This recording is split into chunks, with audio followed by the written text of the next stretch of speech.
Carl had just been let go of his job as quality control manager at a local manufacturing plant that had just closed due to unforeseen events.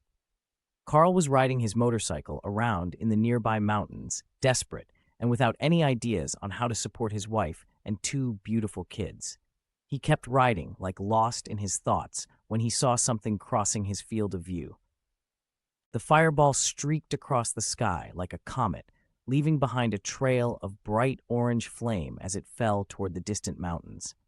Carl's eyes never left the object as it plummeted, his heart racing with the thrill of witnessing something extraordinary. He had been out on his motorcycle, taking the winding roads through the dense forest, when the celestial phenomenon caught his attention. There was no explosion, no crash, just a sudden disappearance into the trees, as if the fireball had vanished into thin air. But Carl knew better. He was sure of what he had seen. The moment it vanished from view, he slammed his hand on the throttle, urging his bike forward. The engine roared as he accelerated, racing toward the impact point. He had to know what had happened, what had fallen from the sky. The forest sped by in a blur of green as Carl twisted through the narrow mountain paths, his mind filled with a mixture of excitement and unease.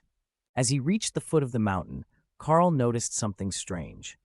The air was thick with tension, a palpable energy hanging in the atmosphere. He slowed down, navigating the thick underbrush that had grown over the trail. Then, suddenly, he spotted it. About 20 feet ahead, there was a clearing. The light from the setting sun filtered through the trees, casting eerie shadows across the ground. The scene before him was like something out of a nightmare. A humanoid figure lay sprawled on the ground, struggling against the brutal grip of a massive bear. The animal's claws dug deep into the alien creature's suit, shaking it violently from side to side. The bear's fur was matted with dirt and blood, its jaws locked tightly around the alien's arm. Nearby, two small bear cubs stood frozen, eyes wide with fear. They had been watching the attack unfold, terror written on their innocent faces. Carl's blood ran cold. The sight was something he never could have imagined, but he didn't hesitate. His mind flashed back to the fireball, to the alien falling from the sky, to the creature that was now fighting for its life in front of him. He slammed his fist against the throttle, his bike roaring to life as he revved the engine. Without thinking, he aimed for the bear, guiding the motorcycle straight toward its backside. The bear was too focused on the alien to notice him, and the impact sent a shockwave through the clearing. Carl was flung from the bike, hurtling through the air before crashing to the ground. The motorcycle skidded to a halt a few feet away, but the bear barely flinched. It roared in rage, shaking its head, but Carl had caught its attention. In a blur of motion, the bear turned and sprinted into the woods, along with her cubs abandoning the alien, and Carl as it ran in the opposite direction. Carl's heart pounded in his chest as he tried to regain his bearings. His head spun, and he felt disoriented from the force of the crash. The alien, however, seemed unaffected by the chaos. Carl looked up to see the creature lying on the ground a few feet away, unharmed. It had landed gracefully, almost as if it had anticipated the collision. Carl's mind raced as he took in the alien's appearance. The being was tall, its body covered in a smooth, rubbery suit of a pale pink hue. The suit gleamed in the fading light, undamaged by the brutal struggle it had just endured. The alien's face was a soft, almost ethereal shade of lavender, with large, dark eyes that glowed faintly in the dimming light. Carl felt an odd sensation of calm wash over him as the alien turned its head and fixed him with its gaze. Before Carl could speak, he felt an overwhelming rush of information flood his mind. It wasn't words, but an unspoken understanding, a mental connection that bypassed language altogether. Carl understood, even without hearing a single word. The alien's voice filled his thoughts, calm and clear. "Thank you for your intervention. The bear was unaware of my presence. I appreciate your protection." Carl's mouth went dry, but he couldn't tear his gaze away from the being. The alien's thoughts continued, as if Carl's mind had become an open channel. "My craft malfunctioned upon entry into your atmosphere. I need time to repair it and reunite with my crew." Carl, still in shock, nodded silently, unsure of how to respond. But the alien wasn't finished. It reached out a long, slender hand toward Carl, inviting him to take it. Carl hesitated, then slowly reached up, his hand trembling as he grasped the alien's fingers. To his surprise, the alien's grip was warm, gentle, and reassuring. The creature helped him to his feet with ease, and for the first time in what felt like forever, Carl felt a sense of calm wash over him.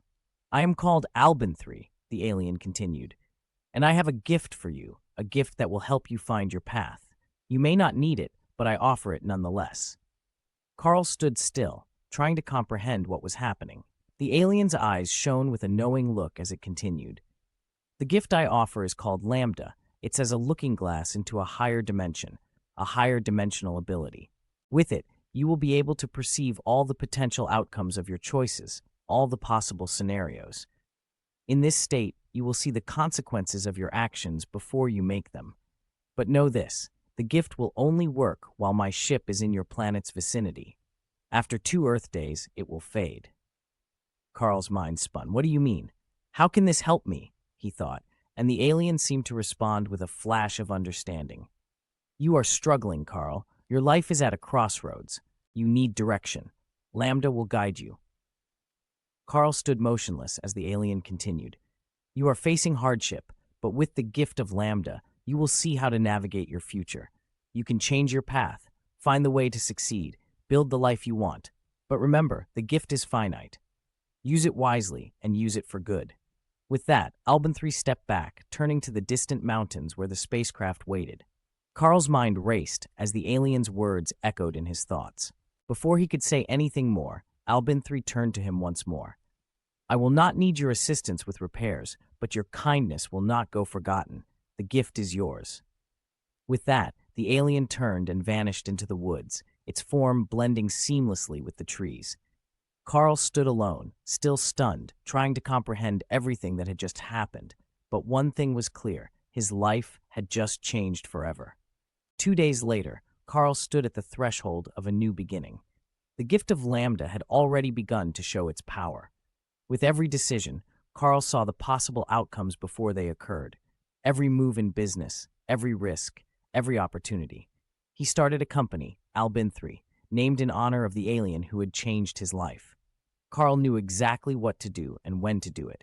He knew which steps to take to achieve success beyond his wildest dreams. Within a year, Albin-3 became a multi-million-dollar enterprise. His family flourished, and he became a prominent figure in Washington state, known not only for his business acumen, but for his generosity.